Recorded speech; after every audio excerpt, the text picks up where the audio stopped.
Once again, a very warm good morning to one and all. This is Prasanna Kumar, Assistant Professor, Department of Philosophy, Agurchand Manmull Jain College. Once again, welcome you all to the 6 days webinar series. This is the second day of the webinar series. And I request Professor Sumitra, Assistant Professor, Department of Philosophy, Agurchand Manmull Jain College, to propose the welcome address. Over to you, Sumitra.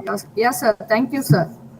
Warm greeting to everyone present here. On behalf of Agurchand Manmull Jain College, I proudly welcome you all to the ICPR Periodical Lecture Series 2021.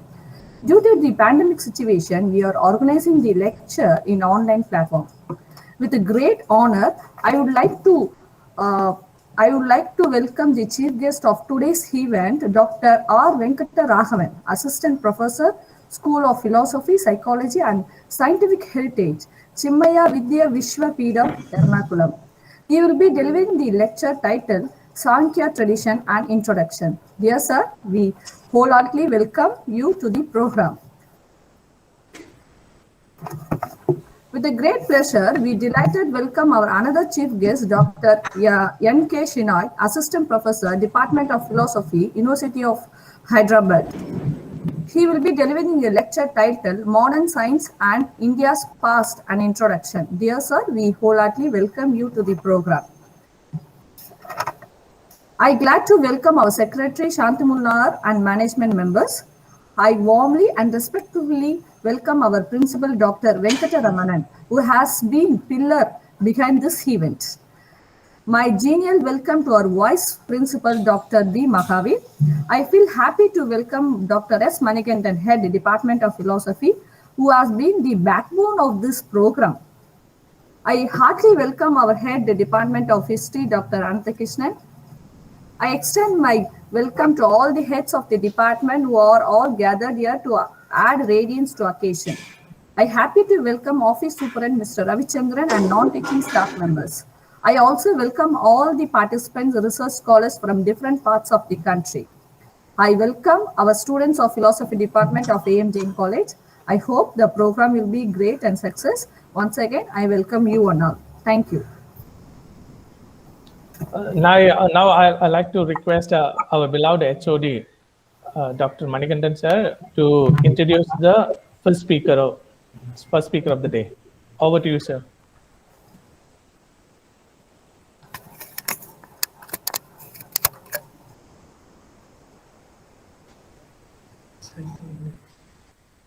Manikandan sir, you are muted. Please unmute. Mani, can you unmute yourself, please? Yeah. Mani, please unmute yourself. Yeah, are you able to hear me? Mani? Yes, sir. Yes, sir.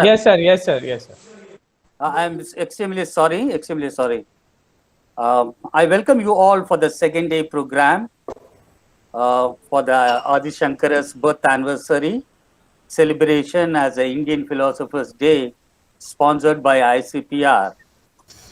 Today we have two eminent speakers, the young scholars. They come from God's own country to address our young minds.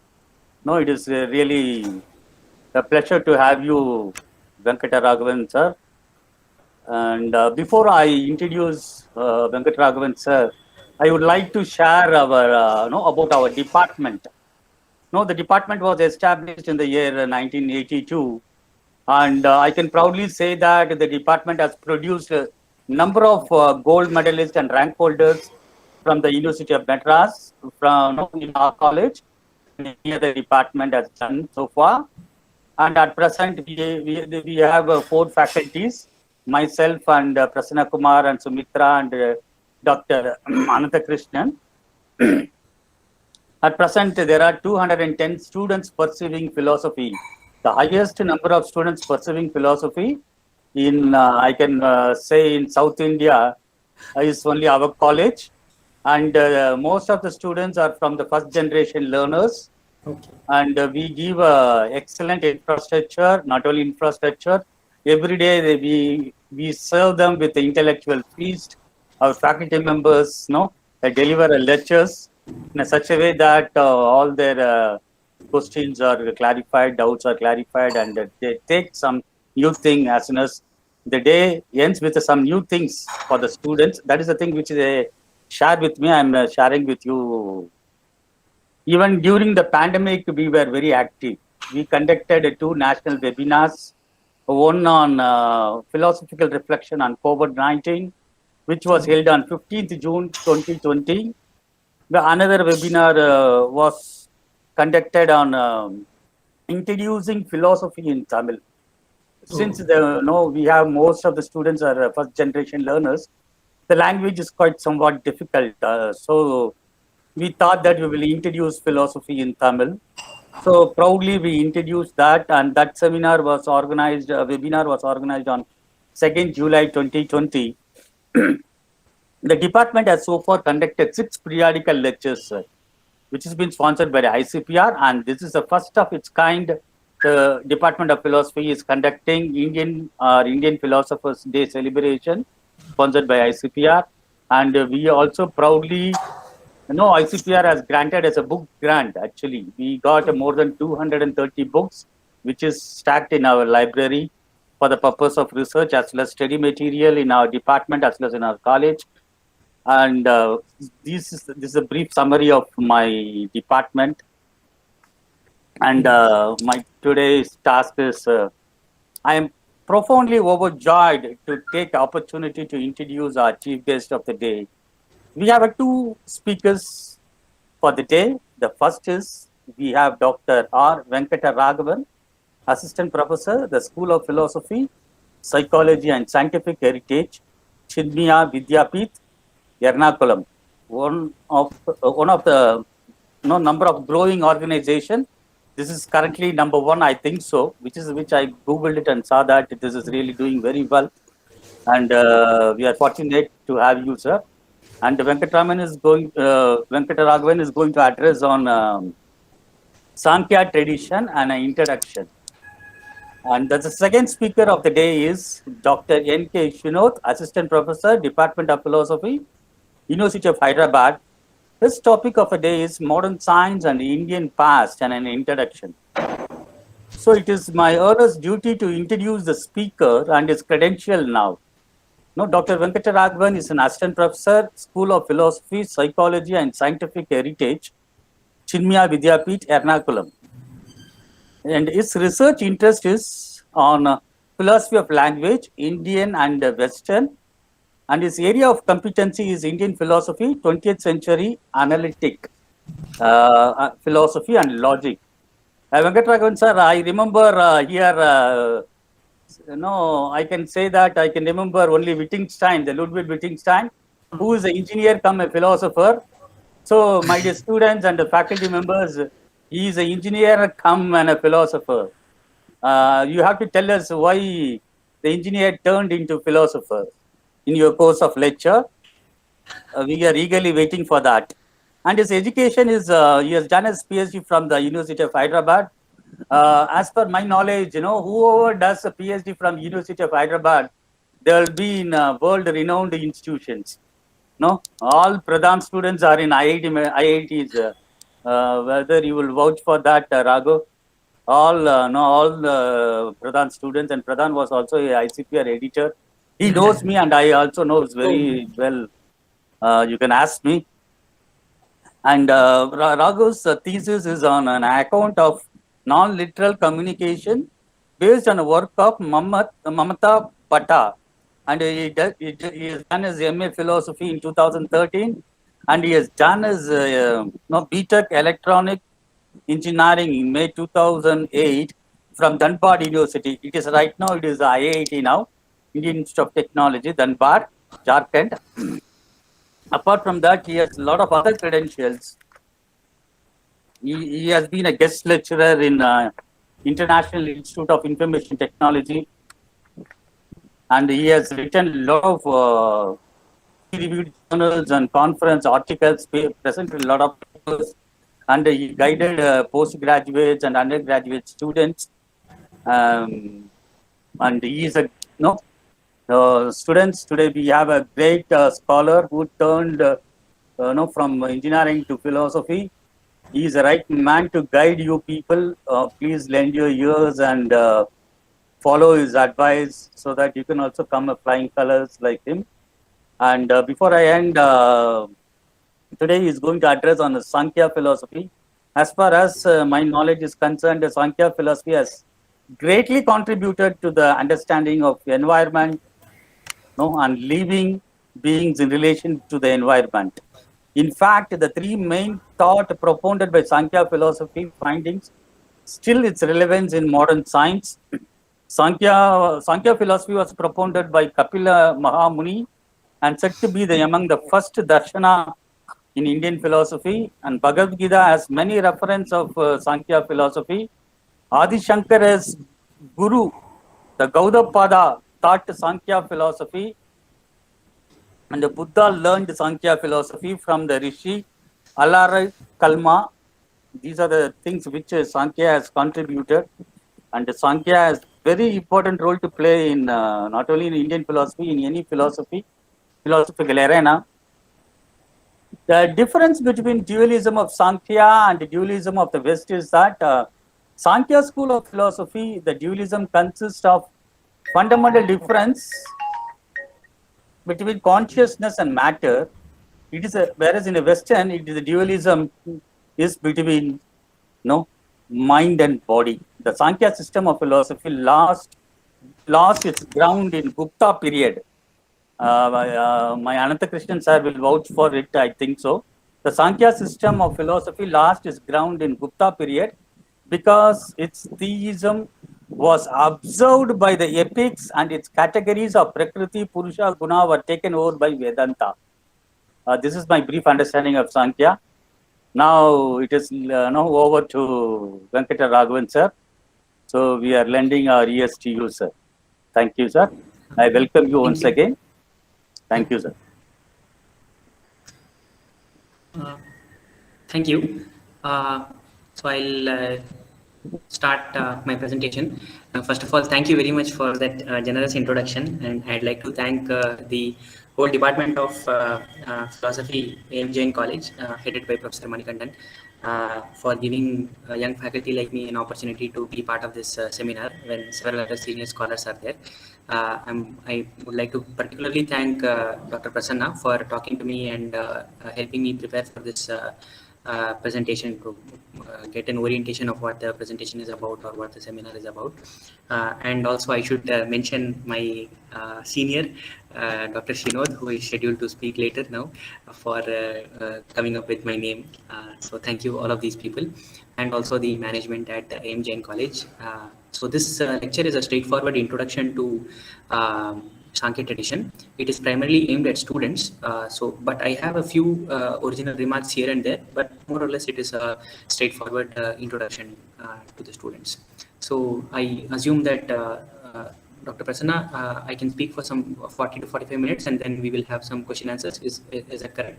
Yes, Dr. Raghav. Okay, so I'll try to stick to the time. As Professor Manikandan said, Samkhya tradition is one of the oldest Astika darshanas. I mean, one of the oldest darshanas, and it is also classified under the modern categorization of Astika. But as Professor Armugam said yesterday, this Astika and Astika classification is just a historical artifact. We have to start moving away from it. It is better to drop that. And the Samkhya tradition finds a mention in some of the oldest literature that we have, like Upanishads, Mahabharata, Arthashastra, and as well as the Vedanta Sutras of Badarayana. So, for example, in the Katha Upanishad, there is a mention of the senses. Beyond the senses, there is a sense object. Beyond the sense object, there is the mind. Beyond the mind, there is the intellect. Like that, there is a verse in the Katha Upanishad which mentions the Samkhya ideas. And in the Mahabharata, as you can see, I have put one the comic strip over here from the Amarchita Katha comic of Enlightened Butcher. There is one story called the Enlightened Butcher. In Mahabharata, it comes as the Pativrata Upakyana, or it comes as the Dharmavyada Upakyana. So some of you may know the story that a Brahmana by the name Kaushika is sent to a butcher by the name Dharmavyada, who knows Dharma better than Kaushika, who is supposed to be a very great tapasvi. One lady recommends that he go and learn what is Dharma from Dharmavyada, who is this butcher. And this butcher, apart from telling him what is dharma, he also tells rudimentary Sankhya Darshana, Sankhya philosophy comes over there in that particular Upakhyan. So that is why I have put this over here. And the Arthashastrakara Kautilya, by name, he says Sankhya. So he uses the word Anvikshiki and says Anvikshiki is of three types: Sankhya, Yoga, and Lokayata. So we find this quite an old tradition of philosophizing. The very word Sankhya, people give the nirvachana in two ways. One way is Samyak Khyati. Khyati over here, generally in some other more popular Indian philosophical context, it means error, theory of error, like that we study. But here it means Jnanam. It is the discriminative knowledge between Prakriti and Purusha. So Sankhya could mean Samyak Khyati. So the right knowledge between the distinction between Prakriti and Purusha. The other way in which people give the etymology of this is the Sankhya. It's derived from the word Sankhya, we get Sankhya. So because Sankhya tradition tries to give an enumeration of the categories of this world, it is called Sankhya. And the goal of Sankhya tradition, like any other philosophical tradition in India, whether it be the so-called Astika or the Nastika, is to get rid of suffering. It is whether pleasure is there or not is a different question, but suffering should not be there. So I'm sure as Professor Manikandan has said, the students in AM Jain College may be very, very sincere, but in other places you may have heard your friends saying, "Hey, 80 yalla vaananda or 40 vanda poronda," like that. Some people will say like that only. Pleasure kadikkiradho illiyo, pain mattum vanda அப்படிங்கிற மாதிரி ஒரு goal. So here also the very first karika of Sankhya Karika. So by the way, this wherever I say this SK, it means Sankhya Karika. I've just given the reference for you to note down if you want to refer to the original text. So in the very first karika itself, we are told that the aim of Sankhya is to get rid of three types of suffering. What they are, we will see in the last slide.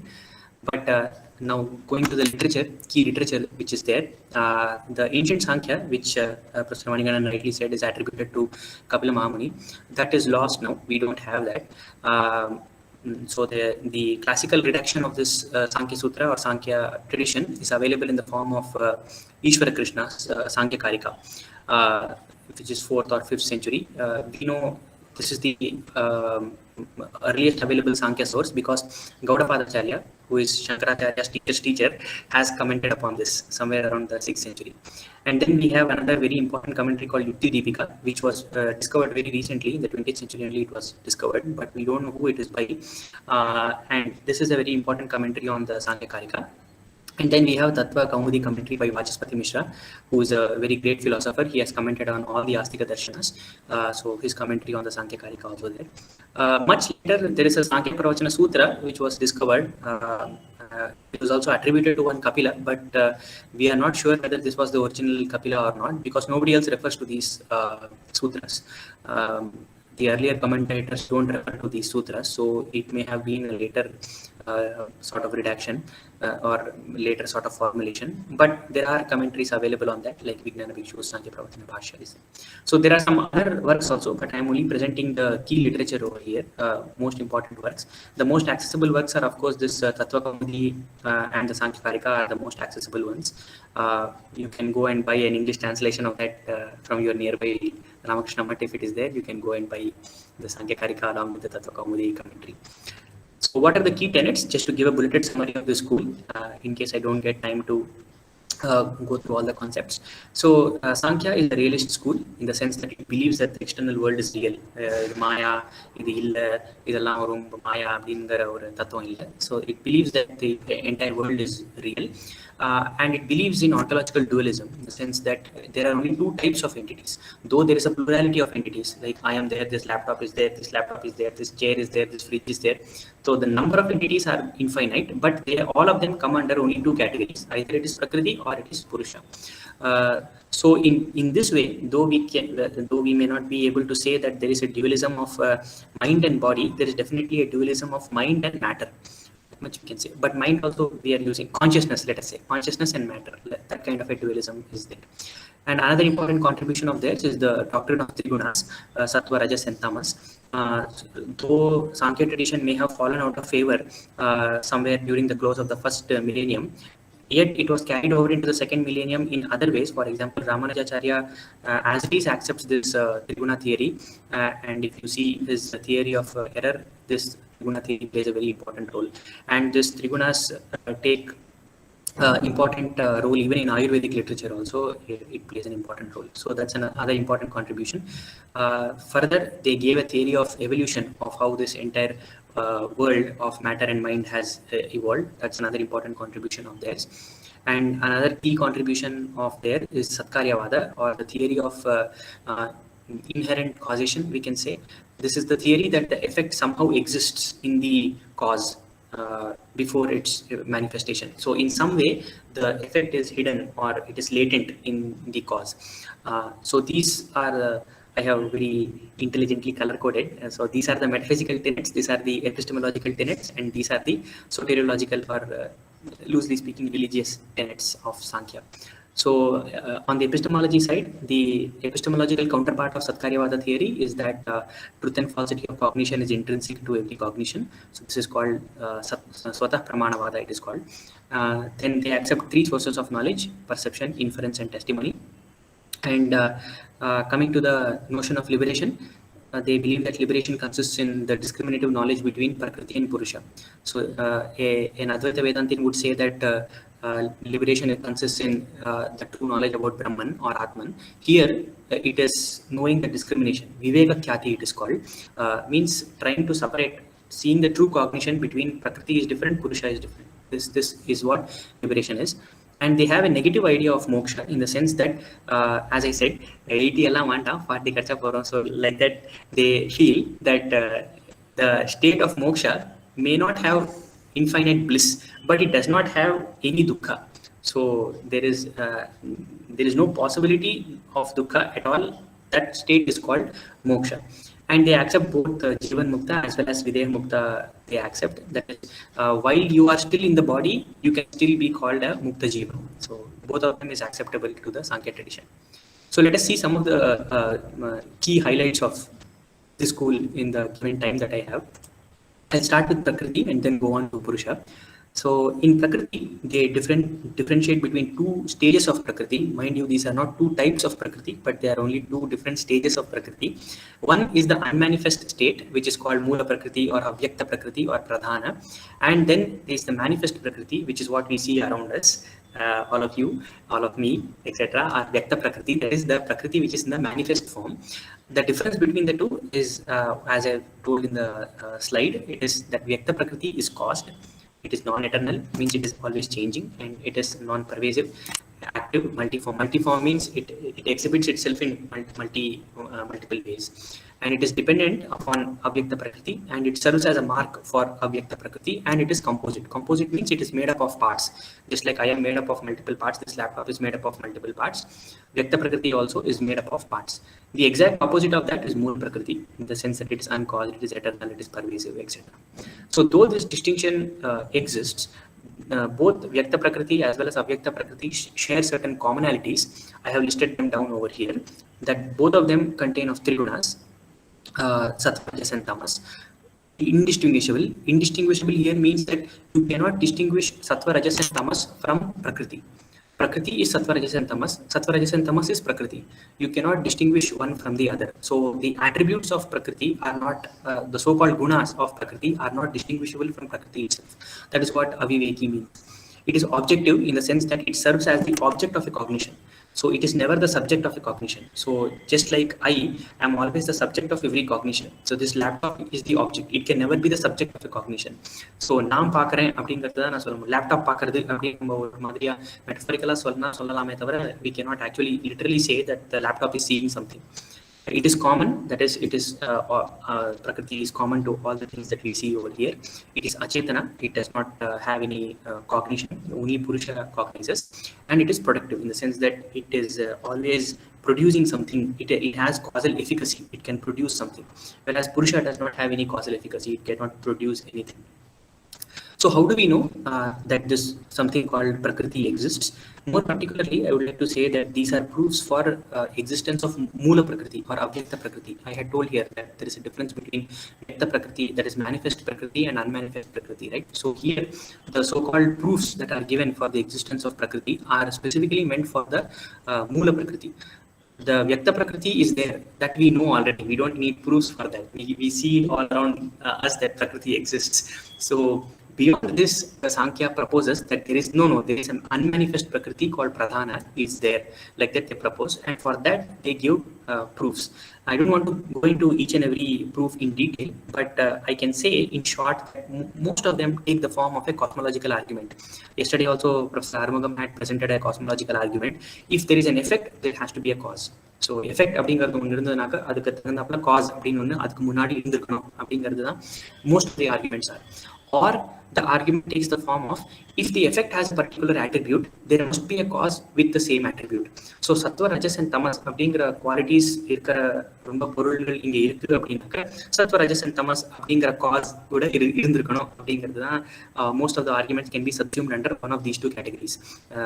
either that because of effect, cause has to be posited, or because the effect has certain attributes, the cause with the same attributes has to be positive. So in this way, they try to go beyond Vyakta Prakriti to Avyakta Prakriti.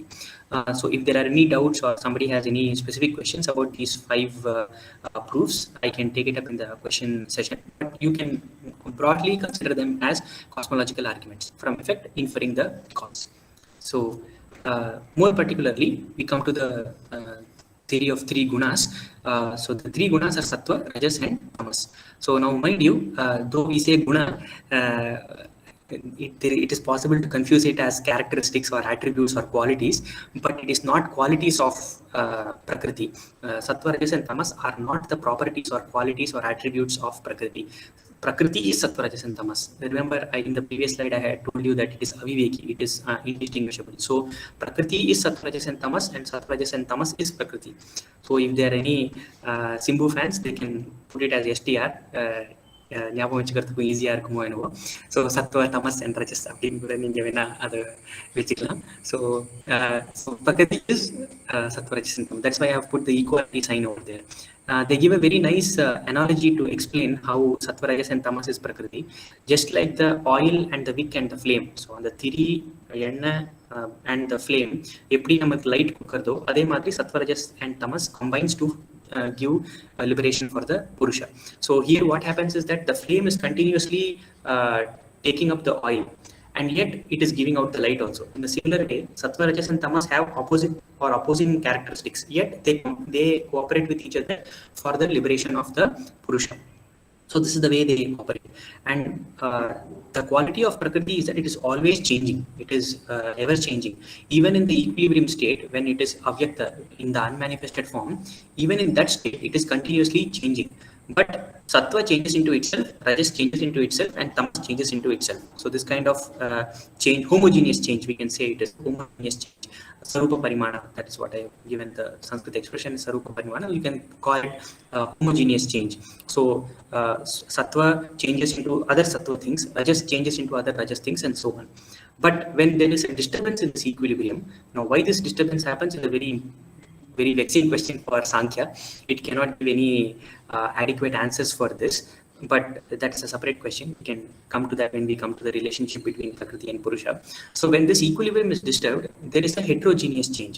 So sattva starts combining with rajas, rajas starts combining with tamas, and each other, all these 3 start combining with each other, and then you start having avyakta Prakriti, that is the manifest Prakriti. The evolution of the world begins with the disturbance in this equilibrium. So it is called virupa parimana or heterogeneous change, you can call it. So these, the sattva, rajas and tamas, how they operate, they mutually influence each other, they mutually support each other, they mutually help in the production of the other, and they are always together. There is not a single entity in this world which is completely sattva, completely rajas, completely tamas அப்படிங்கிற ஒரு பொருளும் இல்லை. So everything, all padarthas in this world will be a combination of sattva, rajas and tamas. They are always concomitant with each other. Wherever sattva is there, some portion of rajas and tamas will always be there. Similarly, wherever rajas is there, tamas and sattva will always be there. They never occur completely only this or only that, they never occur. And coming to the individual characteristics of this sattva, rajas, and tamas, sattva is supposed to be the cause of pleasure, priti, and it's supposed to be buoyant, and it is supposed to be illuminating. So all cognition, whatever throws light, and this illumination is not physical illumination, it can also mean cognitive illumination. So wherever you know something, wherever your mind casts a light on something that is unknown, that is because of sattva. Likewise, rajas is the cause of pain, apriti, and it is cause of action, and it is stimulating. It is always motivating you, so let us say, and it is mobile. So all of these are more or less synonymous characteristics. So it is responsible for the activity. And tamas is the opposite of, more or less the opposite of rajas. It is responsible for restraint, and it is the cause of delusion, and it is sluggish, that is guru, and it is obscuring. Obscuring, once again, over here means both cognitively as well as metaphysically. So if you are not able to know something, so ignorance is because of tamas, right? So whatever is preventing you from knowing something, that is tamas. I would like to mention here that when I came to Kerala, I found out that the name for house is Tamasam. Every Tamasam, like that they ask in Malayalam. So it's a very interesting use of the word tamas, wherein where are you sort of restrained, or where is it that you sit without any activity, let us say. So they use this word. So in colloquial language, a very interesting use of the word tamas is there. Yeah. So these are some of the specific characteristics of sattva, rajas, and tamas. None of these are positive, negative, like that we cannot say. All the three are necessary for the evolution of the world. So just because this restraint is there doesn't mean that it is a negative kind of a thing. Restraint is required. If, for example, if the cells in our body, if they go on multiplying, it will become some sort of a cancerous thing. So we cannot have that. So there has to be some tamasa gunangal konjam irukkanum. So we cannot just keep sitting like that. But that is where the sattva and rajas become important. So all the three are important for the prakriti to function. The other important entity apart from prakriti is purusha. This I said there is an ontological dualism. So the two types of entities are prakriti and purusha. While prakriti is responsible for the physical matter that we see over here, as well as the mental entities, purusha is the consciousness part, right? And it is pure consciousness. And unlike the Advaita Vedanta Brahman, it is not blissful. Ananda, it is not. So if you know the characteristics of Brahman in Advaita Vedanta, they say Sat, Chit, and Ananda. They say Samkhya does not say that it is Ananda. The pure consciousness need not be blissful. And the other thing is, it is not a property. Consciousness is not a property of Purusha. Just like Sattva, Rajas, and Tamas are not properties of Prakriti, here also consciousness is not a property of Purusha. Purusha is consciousness. That's all. Both are identical. Purusha is consciousness. Consciousness means Purusha. So it's not a property of the other. And it is not blissful. It is just devoid of all pain. That's all. So as I said, it's a negative conception. And the characteristics of Purusha are the exact opposite of the Prakriti. It does not have any change, first of all, and it is the witness. It is liberated. It is ever liberated. The so-called idea of samsara, etc., is only a delusion, and we have to overcome the delusion. It is neutral in the sense that it is neither having pain, it is neither having pleasure, it is neither having indifference. So none of these are there. That is why it is called neutral. It is the seer. That is, it sees the world that is evolving, and it is inactive. It does not actually do anything. And this particular trait, I request you all to please remember that it is inactive, because it will be very relevant to understand the relationship between Prakriti and Purusha when I explain this. And it is the final cause of the whole world. So here I'm using the word final cause in the Aristotelian sense. So the thing for which something is meant is called the final cause. That is called the final cause. So if a potter is making a pot, the final cause of the pot is the fellow who has ordered it. So நீ ஏன் இதை பண்ற அப்படின்னு யாரா வந்து கேட்டா அவன் order கொடுத்துருக்கான், அதுக்கோசம் நான் பண்றேன் அப்படின்னு நம்ம சொல்லுவோம் இல்லையா. So that kind of answer is called, what you are telling is called the final cause of the thing. So for a particular entity to for a particular event to happen, there can be a material cause. That is, the pot is there. The material cause for that is the mud. Similarly, if a house is there, the material cause for that is the bricks and the cement, etc. But there is also a final cause, the purpose for which it is built. Right. So வீடு அப்படின்னு நம்ம ஒன்று கட்டுறோம் அப்படின்னாக்கா, ஏன் கட்டுறோம்னா நாங்கள்லாம் இருக்கிறதுக்கு கட்டுறோம் அப்படின்னு சொல்லுவாங்க, இல்லாட்டி இவாளுக்கோசரம் கட்டுறேன்னா அப்படின்னு சொல்லுவாங்க. So that is the final cause. Similarly, the pot is meant for somebody. So the purpose for which it is meant is called the final cause. So here also, when I say that Purusha is the final cause, what I mean is that the entire Prakriti apparatus exists for the purpose of the Purusha, for the liberation of the Purusha. That is why it is called the final cause. Now, how do we know that such an entity called Purusha exists? Once again, there are very famous arguments given for this. 5 arguments are given for the existence of Prakriti, for Purusha. I don't want to go into each and every one of them, but most of them are teleological arguments. And teleological arguments means which depends upon the characteristic that it is a final cause. So this entire world of Prakriti must exist for some purpose, right? You cannot have this complex evolution just for nothing. So the entirety of Indian tradition, which is common, this particular feature is common to the all Indian traditions, is that they don't believe that the entire world is mechanistic. Except for the Charvaka tradition, all of them believe that there is a teleological purpose or teleological nature to this world. So the world exists for some purpose, and that purpose is Purusha, the liberation of the Purusha. Now you can ask, why should that be Purusha? It can be Prakriti itself, right? It can be some other Prakriti itself. The answer is no, it cannot be Prakriti, because everything which is Prakriti is filled with Sattva, Rajas and Tamas, and therefore it is filled with pleasure, pain and delusion. So there has to be an entity which is devoid of all of these things, and that particular entity is Purusha. It has to be different from Prakriti. If you say that no, the final cause is also Prakriti, then you will have another question. Okay, then what is that Prakriti meant for? Then what is that Prakriti meant for? So you will get a dosha called Anavastha dosha, or infinite regress. So in order to cut that infinite regress, you say that no, there is something which is different from Prakriti called Purusha, which exists over here. And this Purusha is plural in the sense that Purusha Venkata Raghavan is different from Purusha Shinod. It is different from Purusha Prasanna. All of these Purushas are different, but the type is the same, right? So this is a laptop. You are also seeing on a laptop. This is a mobile phone. You may also have a mobile phone. My mother has a mobile phone. All of these are different tokens of mobile phones, but all of them are the same type thing called mobile phone. So in a similar way, the Purusha Raghavan is different from Purusha Prasanna, etc. But the tokens are only different. The type is the same. If you say that the type is also different, then your dualism will break. So you have to maintain that duality, that Purusha and Prakriti, these are the only 2 types of entities. So in order to maintain this, I would like to stress that even though there is a plurality of Purushas, the type is the same. It is only the token which is the difference between the 2. So now the other important question that we have to address is, what is the relationship between Prakriti and Purusha? So the standard answer given in secondary textbooks as well as in Samkhya Karika is that this relationship is like the relationship between the lame person and the blind person.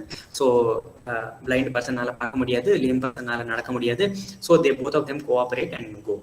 So the blind person, the lame person sits on top of the blind person and directs that fellow, go like this, go like that, etc. This is the relationship between Prakriti and Purusha. But remember, I think that this is problematic analogy, because remember what I said, that the Purusha is inactive, it is akarta. If it is akarta, then how can it control? If it has to sit on top of Prakriti and say go like that, go like this, etc. How is that possible? It cannot control, because it is akarta. So I think a better example is depicted in this cartoon over here. This blind person is going to a deaf convention and asking whether this is the blind convention. So இங்க problem என்ன ஆயிடுதுனாக்க, இவன் தப்பான இடத்துக்கு வந்துட்டான் அப்படின்னு இவனால பார்க்க முடியாது, அவன் என்ன கேட்கறான் அப்படின்னு இவாளால கேட்க முடியாது. ஸோ 2 பேரும் ஒருத்தருக்கு வேலை முடிச்சுட்டு இருக்க வேண்டியது. So that is the problem between the 2. This blind person cannot see that he has come to the wrong place, and these deaf people cannot hear what that fellow is shouting about. So they just stare at each other. So I think this is a better analogy to explain the relationship between Prakriti and Purusha. This is a perpetual problem for Samkhya, and even if you take secondary sources like C.D. Sharma, they're very critical about this analogy. They don't find this very satisfactory. So I think this is a much better analogy than the lame person, blind person analogy. Now coming to the theory of evolution, this is quite important, and maybe I will leave the slides with you so that you can look at it in more detail. But essentially, there are some 25 categories. So the first material cause for everything is this Prakriti. I hope my mouse is visible. Prasanna sir, is my mouse visible? Yes, it's visible. Okay, so this Prakriti is the first cause or first material cause for everything. The first evolute of that is Buddhi. The first evolute happens when there is a Sanyoga, where there is a contact between Purusha and Prakriti. When that contact happens also, Samkhya is not able to answer. This is one of the perpetual problems. These two are the perpetual problems for Samkhya. Why Purusha has to come first of all near Prakriti is a difficult question to answer for them. So this Mahat is the first evolute. It is the evolute which discriminates, or discriminates is a good word over here, it is not a bad word. It decides that, oh, this is a part, like that it comes up with cognition. And this gives rise to Ahankara, which is responsible for individualization. Ahankara, as the word itself suggests, that Aham Bhavam, it gives that I am seeing this part. So that the owning up a cognition is because of this Ahankara. This Ahankara in turn gives rise to two types of entities. The Sattva Ahankara gives rise to Manas and the Karmendriya and the Jnanendriya. And the Tamasa Ahankara gives rise to the Tanmatras, that is the subtle organs, subtle elements, then which in turn go on to give the gross elements. Now, Purusha is just the witness, it plays no role in this, but it mistakenly identifies with this Ahankara and thinks that it is evolving. So the whole purpose is to detach itself from this Ahankara and see itself in its true light. I have also given different borders. If you see this, I have given a solid border. So Prakriti is just Prakriti. Beyond Prakriti, there is nothing. So it does not have a cause about it. Whereas this Mahat, Ahankara and Tanmatras, if you see, it has a cause above it, and it is also the cause for something else. So these three types of entities are called Prakriti Vikriti. These three types of entities are called Prakriti Vikriti. So Mahat, Ahankara and the Tanmatras are called Prakriti Vikriti in the sense that they are the effects of something, but they also give rise to something else. And this Manas, the Karmendriya, Jnanendriya and the Panchabhuta, they are only effects. They don't give rise to anything else. So they are called Vikriti. And Purusha is neither Prakriti nor Vikriti.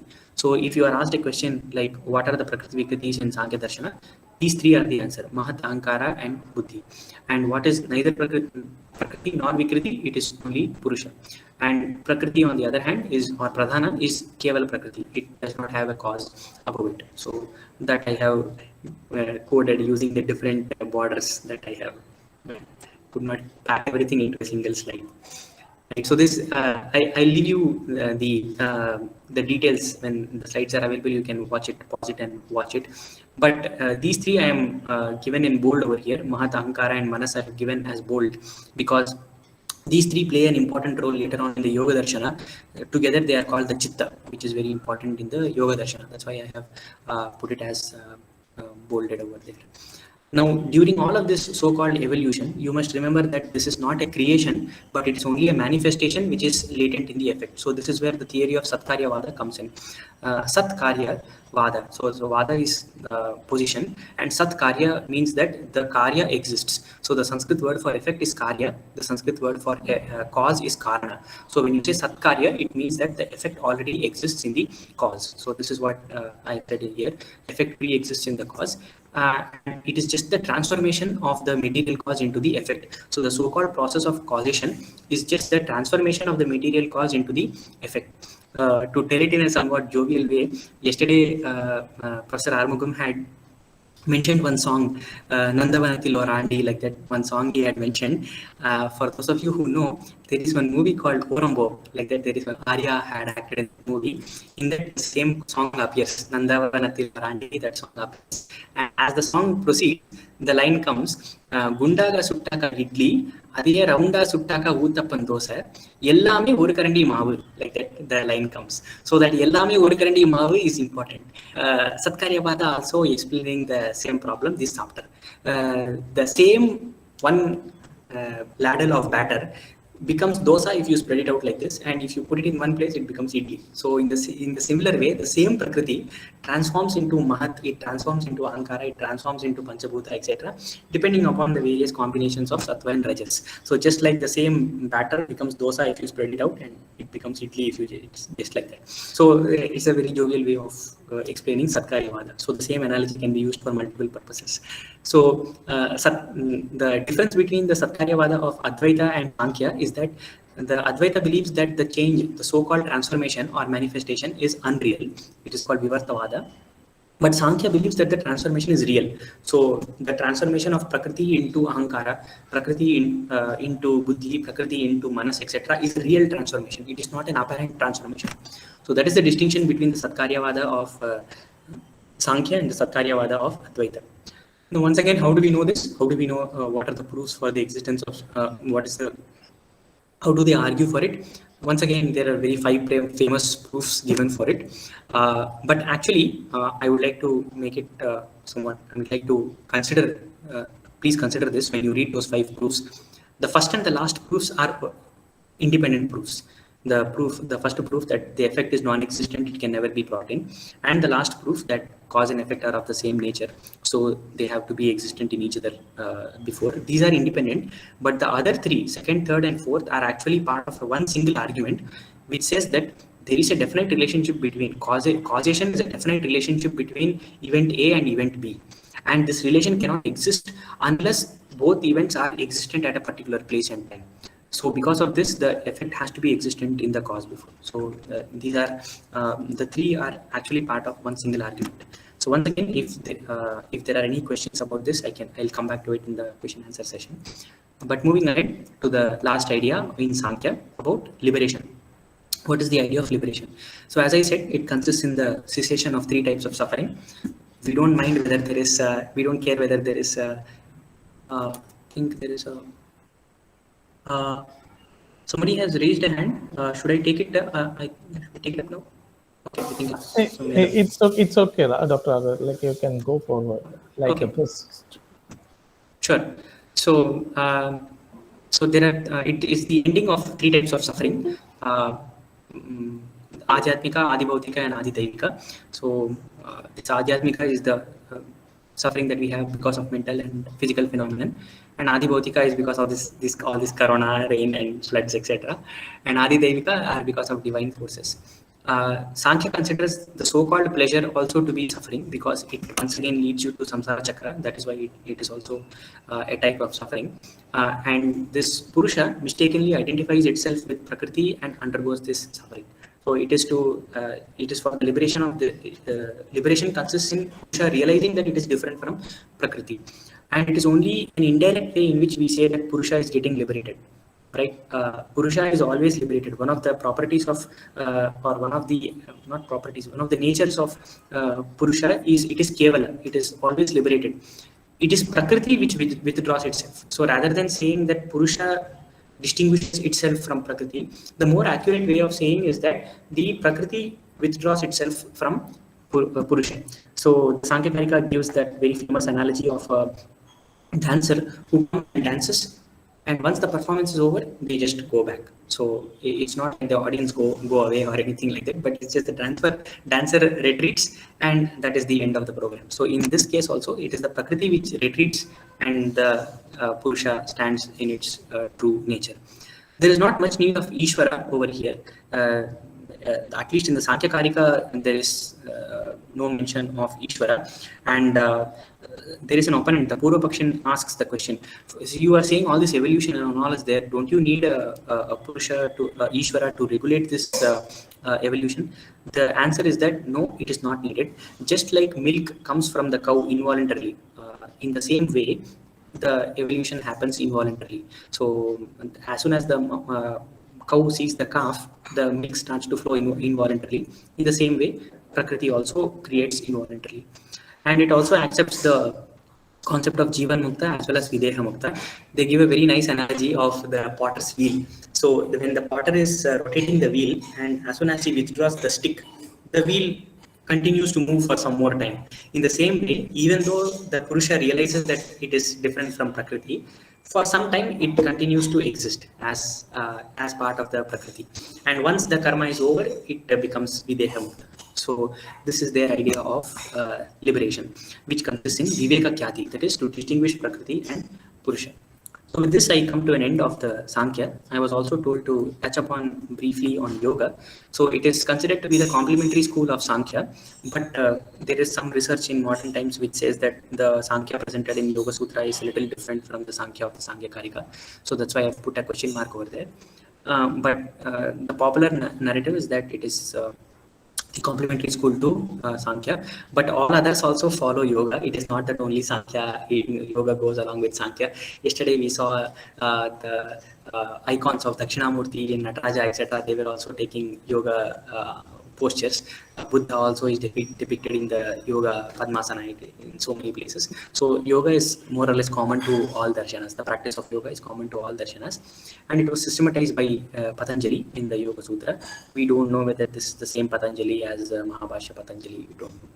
And it has several meanings. In the Bhagavad Gita, it has some other meaning, but in the Yoga Shastra, it has a very specific meaning called samadhi. That is the end of all chitta vrittis. So that is also the definition given in Yoga Sutra 1.2, Yoga Chitta Vritti Nirodha. So it is the stopping of all chitta vrittis. Now, what is this chitta vritti? We will come in the next slide, but just like the previous Sankhya, I just wanted to tell what are all the key texts of Yoga Darshana. Generally, yoga philosophy is set out in the text like Yoga Sutra Bhashya, etc. But then the practice of yoga, that is all these complicated asanas that we see nowadays, it comes in a sort of hatha tradition. It comes, this kundalini, chakra, etc. comes in these texts called Hatha Yoga Pratipika, Grinda Samhita, etc. All these mystic, including tantric elements, are present in this Hatha Yoga text. And there are some Yoga Upanishads also, much later works compared to the original Upanishads, which also talk about Yoga Darshana. And the key tenets of yoga, more or less the metaphysics and epistemology is accepted over here. The duality and Sankharyavada, etc. is accepted over here. They also accept three means of knowledge: perception, inference, and testimony. The interesting thing that I wanted to point out over here is that yesterday Professor Arumugam had said that in the Shaiva Siddhanta tradition, they give the name for testimony as Agama. Interestingly, here also it's called Agama only. In Yoga Darshana also, Pratyaksha, Anumana, Agama. So these are the words that the Yoga Sutra uses for testimony. There it is not because of any allegiance to Agama tradition. It is talking about the Vedic scripture only. But the word that it uses is Agama. The important contribution of yoga is that it gives a detailed account of what is the chitta and what are its various functions and how to remove them.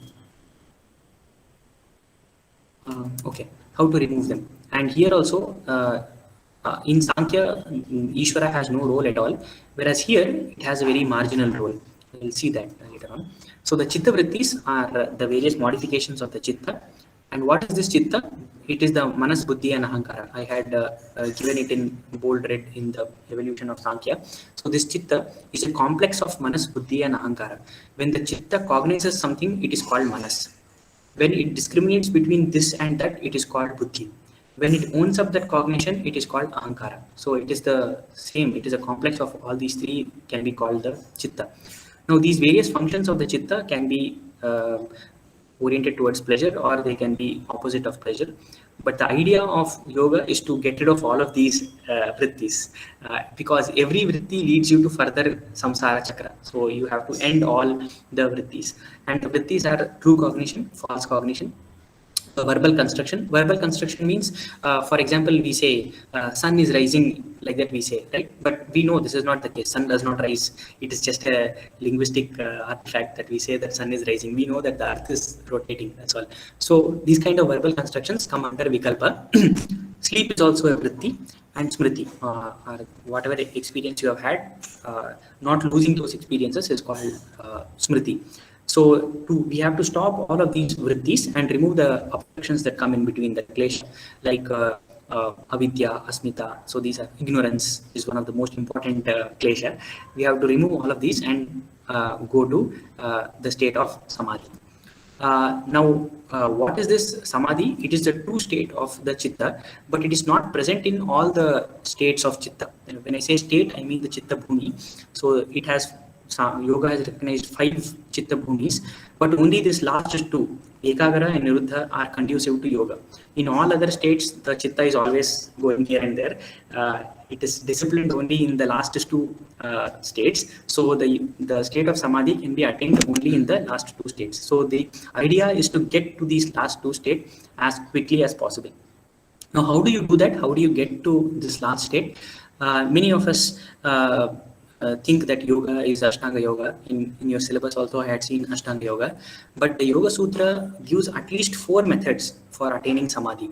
So the simplest method is to indulge in abhyasa and vairagya. So this is the easiest way of coming to the state of samadhi, of stopping all the chitta vrittis. If that is not possible, there is another way which is suggested. Yeah, sorry. Okay. You may continue. Yeah. So the second way is completely surrendering oneself to the Lord, Ishvara Pranidhana. That is another way which is suggested. If that is not possible, let us say for some, then we can have a combination of Ishvara Pranidhana along with tapas and swadhyaya. That is called Kriya Yoga. If none of these 3 are possible, இதெல்லாம் என்னால் முடியாது, வாரம் வாரம் நான் pizza, burger, takilo எல்லாம் சாப்பிடுவேன் அப்படின்னாக்க, then there is no other way. We have to take this Ashtanga Marga. So it depends upon the spiritual development of each individual Purusha. So in the 20th century, we had people like Ramana Maharishi, who by the 8 years itself, they had realized that they were, this world is full of suffering, and they had ascended the Arunachala hill. Similarly, in the olden times also, there was Nammalvar, who is supposed to have realized in the womb of the mother itself that I have been born just for completing the karma. So he did not cry or suckle or any such thing. So depending upon the spiritual progress of the Purusha, all these different have been methods have been prescribed. Of these, the famous is of course the Ashtanga Marga. So it as the name itself suggests, it is the 8 steps are there. The first 5 are called Bahiranga Sadhana. The next 3 are called Antaranga Sadhana. So the first 2, Yama and Niyama, are mainly ethical as well as physical practices to discipline our mind and body. The asana is of course the comfortable posture from which we can concentrate on a particular entity. Only one sutra is there on asana, Tirasukham Asanam, and the Bhashya mentions some asanas like Mayurasana, Padmasana, etc. But later on, this became the most important thing even today. Pranayama is the stoppage of breath. Many people think it is controlling the breath, but the sutra itself says that the stoppage of breath. So this is very easy to experience. If you do some 10-15 times, you do this alternate nostril breathing. If you do, you will find that there is one split second where you are neither taking in air nor you are letting out air. So, but we are not able to retain that state for a long time. But yogis can do that. Pratyahara is withdrawing your senses back into your mind, not exposing them to their objects, but seeing inward. So these are the Bahiranga Sadhanas. The next 3, Dharana, Dhyana and Samadhi, are the Antaranga Sadhanas. Dharana and Dhyana are different stages of meditation or concentration. And then when the concentration reaches its ultimate state, it becomes Samadhi, which is the final destination of yoga. And there are 2 types of Samadhi. Broadly speaking, this Samprajnata itself has four other stages. Samprajnata Samadhi is where the object of concentration, supposing you are focusing on the Sri Chakra, or you are focusing on the some lotus or something like that, let us say. So the object of concentration and the consciousness both are present, whereas in Asamprajnata Samadhi, which is the even more final stage, there is no subject-object duality. Now, if you practice all of these steps, the yogi is supposed to get some supernatural power, but they are not supposed to make inappropriate use for that. So இந்த மாதிரி யோகி powers எல்லாம் கிடைச்சிருத்து இப்போ போய் bank திருடலாம் அப்படி அப்படின்னு எல்லாம் பார்க்க முடியாது. So that will lead us into further karma. So you are supposed to make good use of these yogic siddhis and complete your karma rather than indulging in more karma. The role of Ishvara in yoga, unlike Sankhya, there is explicit mention of Ishvara in the Yoga Sutra, but it has very limited role. It is supposed to be a compassionate guide to the yogis, and it is a type of Purusha only. Like I said, yoga accepts the duality of Sankhya. There is only Prakriti and Purusha. That's all. There is not a third entity called Ishvara. Ishvara is also the Purusha only, but it is very distinct Purusha because it has never been touched by any karma at all. So people like Ramana Maharishi or Shankaracharya or Nammalwar, etc., they once experienced the samsara and then they are liberated. But Ishvara is one such Purusha which has never ever been touched by any kleshas. And he is omniscient. He is the guide to all the ancient teachers.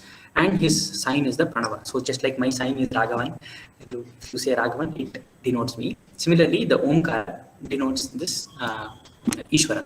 And these are some of the other characteristics of Ishvara. It is a Purusha, it is pure, it is content or prasanna, and it is liberated, and it is Anupasarga. I don't know the translation of Anupasarga, but Vachaspati explains it as a person who does not have life and death and creation and life experience, etc. So these are the various features of Ishvara. So this more or less completes my quick run through of Sankhya and touching upon yoga. So if there are any questions, I think I've taken 45 minutes. So if there are any questions, I can take it up. If you want me to go into any details somewhere, I can take it up. Thank you so much, Dr. Venkata Raghavan. He has beautifully explained the main tenets of Sankhya along with a brief introduction to yoga. So thank you so much for your wonderful exposition of these two schools of thought. Now, I request all the participants to respond to Dr. Venkata Raghavan. If you have any doubts, we can take 2 or 3 questions or responses. You can turn on your audio and video and you can ask questions directly to Dr. Venkata Raghavan, or you can type your questions in the chat box.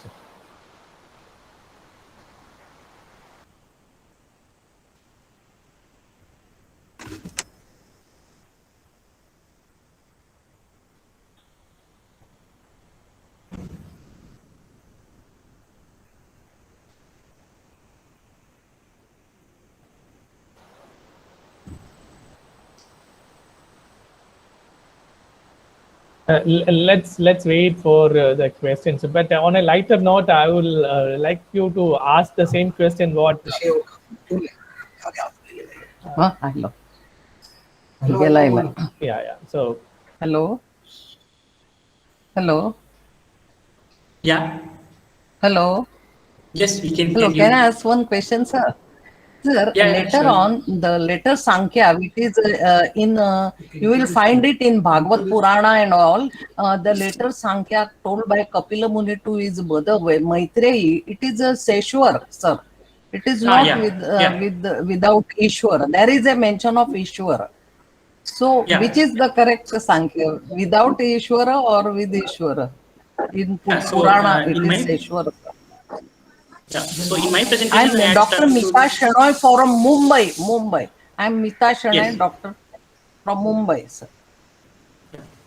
Thank you for the comment. Yes, there are 3 different traditions: Seshwara Sankhya and Nirishwara Sankhya. In my presentation, I stuck to Sankhya Karika, which is more or less Nirishwara. Yes. But in the Bhagavata Purana or in some other places, if it is represented with Seshwara, then that is a different tradition of Sankhya. Yeah. Yes. Thank you, sir.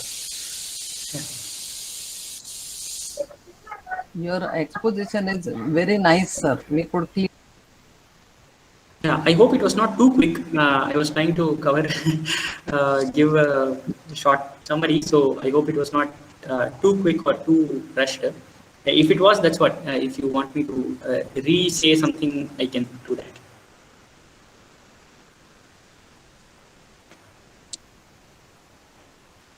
Venkat, it was an excellent presentation from your side. We appreciate that. And one clarification from my side is that in 3 gunas for the layman, or rather even for me, how to maintain a sattva guna as a dominant and making other gunas always subordinate to sattva guna? Is there any research you have done on that, and how to maintain sattva alone predominant in. So, thank you for the question. So this depends upon the particular purpose. So if all of the teachings in Indian knowledge systems, not just in Darshana, but in all other knowledge systems, are oriented towards a particular goal. If you want to be the kind of person who is always sattva dominant, you can do that. And there are certain ways, like all right from the way you consume food and the way you behave, you can indulge in such practices. So for example, Ayurveda will tell you that these are the foods which are sattva dominant, or these are the foods with tamas dominant, etc. So we can avoid those foods in order to increase the sattva content. And you can adopt the first two margas of the Ashtanga Marga, which is Yama and Niyama, which put in good practices in you. The analogy given in Yoga Shastra for purifying oneself is how an ink pot is cleaned. So there are two ways of cleaning an ink pot. You can take the ink pot and just throw out the ink. You can do that. Or what you can do is that you can put it under a running tap and open the tap and put the ink pot under the tap. So what will happen is that the water will go into the ink pot, and slowly all the ink will come out and the bottle will be filled with the clean water. So the second practice, the second strategy we can apply, because we cannot just throw out all the ink that is there. The activity that we have performed has to take consequence. The law of karma is unnegotiable. So what we can do is, like this, the second strategy, we can put in good practices, and those good practices will eventually push out the bad karma. So this is the other way that bad we can karma. Thank you, excellent. Hello, I'm Krishna Kumar Vyas from Delhi. Yeah. In Yoga Darshana, towards the end of it, there is a mention of Dharma Megha Samadhi. And you accomplished that after doing Sanyama on Kshana, smallest part of God. Yeah. And Yes, thereafter you get Kaivalya Sthiti. What is that Kaivalya? So this is the same sort of, in my understanding, the same sort of Kevala that Samkhya tells, that it is the state in which the Purusha stands in a Kevala state, in the sense that it is devoid of any Triguna Sambandha. So that kind of a position is called Kaivalya. So the word Kevala, from Kevala we derive the word Kaivalya. So the meaning of the word Kevala is devoid of any of these three gunas. Okay, in that Kaivalya, is there no experience as such? It is just without experience. Yeah, it is without experience, because every experience assumes a subject and an object. In every experience, there has to be a subject and an object. The state of Kaivalya is without any object. There is a Yoga Sutra which says that Tada Drashtu Swarupe Avasthanam, like that one sutra is there. It says that in that state of Kevala, the Drashtu, which is the Purusha, Swarupe Avasthanam, it stands in its true nature. So the true nature is devoid of this duality of subject and object. So there is no experience at all. There is no experience of pleasure, there is no experience of pain also. Both of them are not. There is no experience at all. Thank you. Yeah. There is another question in the chat. Is the Purusha in Samkhya and the Purushottama in Gita are the same, or what do they resemble? As I said, if you take the Seshvara Samkhya, there may be a similarity between the Purushottama and the Purusha of Samkhya. But if you take the Nirishvara Samkhya, they have nothing to do with each other. In Nirishvara Samkhya, Purusha is just the consciousness, that's all. It does not have anything to do with Purushottama of Gita. Thank you. Thank you so much, Dr. Raghava, and thank you so much for the questions. On a very lighter note, like I'd like to repeat the question what Mani sir was asking to you. Okay. If you can explain the same in Tamil, it will encourage our students. Okay, yeah. So, நான் engineering படிச்சேன். எனக்கு 90s United States of Andhra பிரதேஷ்ல ஹைதராபாத்ல நான் பிறந்து வளர்ந்ததெல்லாம் ஹைதராபாத்ல. So அந்த காலத்துல எல்லாருமே இன்ஜினியரிங் படிப்பா. ஸோ பிறந்தோம் அப்படின்னா இன்ஜினியரிங் படிக்கணும் அப்படிங்கிற ஒரு ரூல் ஹைதராபாத்ல. ஸோ அதனால நானும் இன்ஜினியரிங் படித்தேன், நானும் ஐஐடி கோச்சிங் போனேன், நானும் ஐஐடி எக்ஸாம் எழுதினேன், ஐஐடி பாஸ் பண்ணி இன்ஜினியர் ஆனேன். அதுக்கப்புறம் ஒரு 3 வருஷம் சாஃப்ட்வேர் இன்ஜினியராக நான் வேலை பார்த்தேன் பெங்களூர்ல. ஒரு மாதிரியா கொஞ்சம் அன்சாட்டிஸ்ஃபேக்டரி லைஃபாக இருந்தது அது. என்னடா போகிறோம், உக்காடுறோம், கியூபிக்கல்ல ஏதோ கோடிங் பண்ணுறோம், வீட்டுக்கு வந்தா என்னடா பண்ண அப்படின்னா ஒன்றும் பண்ணல அப்படின்னா மாதிரி இருந்தது. ஸோ இந்த சயின்ஸ் அண்ட் டெக்னாலஜினா ஒரு வெறுப்பு மாதிரி வந்துருது. So I thought I will try something different. So அப்போ நான் எவ்வளோ சயின்ஸுன்னு எவ்வளோ நாங்கள்லாம் அப்படி இருந்தோம்னா ஹியூமனிட்டிஸ் அப்படின்னு ஒன்று இருக்குன்னு கூட எங்களுக்கு தெரியாது. Science, the opposite of science is arts, that's all. அந்த ஆர்ட்ஸ்ல ஹியூமனிட்டிஸ், சோஷியல் சயின்ஸ், சைக்காலஜி அப்படின்னு இருக்குன்னு கூட எங்களுக்கு தெரியாது. அவ்வளோ நாங்கள் ஃபிசிக்ஸ் கெமிஸ்ட்ரி பயாலஜி அப்படின்னு நாங்கள் வளர்ந்துட்டோம். ஸோ அதுக்கப்புறம் தான் தெரிஞ்சது, ஓஹோ இந்த ஆர்ட்ஸ்ல ஹியூமனிட்டிஸ் அப்படின்னு இருக்கு, ஹியூமனிட்டிஸ்ல பிலாசபி அப்படின்னு ஒன்று இருக்கு. ஸோ இப்போ நான் இவ்வளோ 10 வருஷமா பிலாசபி படிச்சுட்டு இருக்கச்சு இப்போதான் எனக்கு தெரியுது, ஓ சயின்ஸ்னா என்ன, டெக்னாலஜினா என்ன அப்படின்னு. So the study of philosophy is refining my understanding of science also, which incidentally is the next topic. So philosophy has not only helped me in my intellectual pursuit, but it has also helped me to better understand what is science. So no matter what you do with philosophy going forward, it will always be useful. நீங்க இதுக்கப்புறம் maybe some of you may want to become civil servants, some of you may want to take up some other thing, but the study of philosophy will definitely help you in to better understand whatever it is that you're doing in future. Thank you. Thank you so much, Dr. Venkata Raghavan. I hope you will be continuing with us till the end. Yeah, of course. Yes. Yes. So we will have the formal vote of thanks towards the end. So now I request our beloved HOD, Dr. S. Manikandan, to introduce the second speaker of the day, Dr. M.K. Shinoda. Over to you, sir. Thank